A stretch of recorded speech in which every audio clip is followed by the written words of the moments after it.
আমরা খুব চিন্তিত, উদ্বিগ্ন, ভয়াবহভাবে উদ্বিগ্ন। আপনি চিন্তা করতে পারেন ধর্মকে কেন্দ্র করে কি উন্মাদনা শুরু হয়েছে বাংলাদেশে।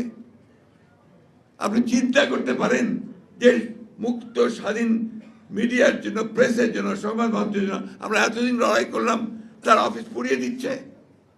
কিছু সংখ্যক মানুষ আছেন, আপনাদের সোশ্যাল মিডিয়া আমি দেখি না সহজে, যখন দেখি আতঙ্কিত হয়েছি, পুড়িয়ে দাও, জ্বালিয়ে দাও, এই ধরনের কথাবার্তা লেখা হচ্ছে সেখানে। চিন্তা করতে পারেন কোন জায়গায় নিয়ে যাচ্ছে বাংলাদেশকে। আমরা কি বুঝি আমাদের ভয়টা কোথায়? আমরা কি বুঝি আমাদের আতঙ্কটা কোথায়?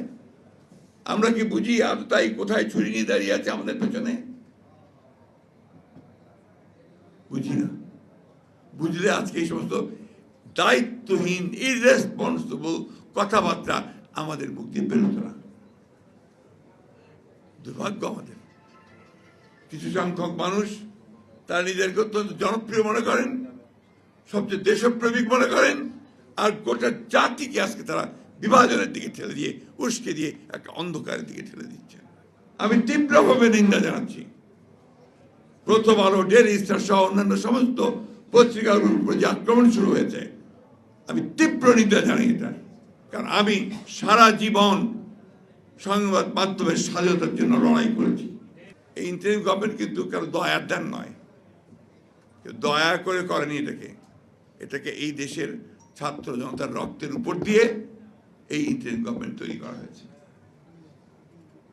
সুতরাং এই গভর্নমেন্টের দায়িত্ব হচ্ছে সেইটাকে স্বীকার করে নিয়ে পুরোপুরিভাবে এই দেশের জনগণের যে মূল লক্ষ্য গণতান্ত্রিক রাষ্ট্রের, সেই লক্ষ্যে যাওয়াটাই তাদের জন্য সর্বোত্তম বলে আমরা মনে করি।